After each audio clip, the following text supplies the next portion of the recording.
បាទសួស្តីបាទនេះគឺជារបៀបប្រើទូកដកកំពូលបាទអញ្ចឹងសូមអញ្ជើញតាមដានដូចតទៅបាទស៊ីត្រីទៅស៊ីត្រីមកដេញសេះមួយជើងដើម្បីអុកដាច់បាទអុកមកទូកអុកដាច់សេះតែម្ដងបាទបោះចងគ្នាការពារដាច់ចេញគោលស៊ីទទេឆៅបែកទូកពីរឲ្យស៊ីទទេបើសិនបើហ៊ានហើបគោលនេះមួយជើងมันបងព្រមបាំងមុខបាទអុកមកទូកសត្វតែម្ដងនៅស្ងៀមគង់តែស៊ីហើយអុកមកទូកងាប់តែម្ដងដែលថាទូកអមសងខាងទើសជើងនេះដកសេះចេញអុកមកទូកអុកស៊ីសេះតែម្ដងបាទកូនលើចាញ់ទៀតអូខេអញ្ចឹងគាត់ធ្វើម៉េចឃើញទេបាទចូលឆៅមួយជើងអញ្ចឹងចូលបាត់បាទ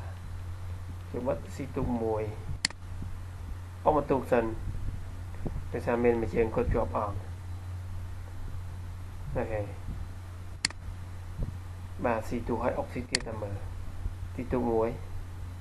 ស៊ីទូកហើយហ៊ានទៅស៊ីអុកមកសេះស៊ីទៀតអូពិតជាសាហាវមែនបាទអរគុណច្រើនអញ្ចឹងខាងខ្មៅបាទសូមចាញ់តែម្ដងបាទអរគុណជម្រាបលាជួបគ្នានៅคลิปក្រោយទៀត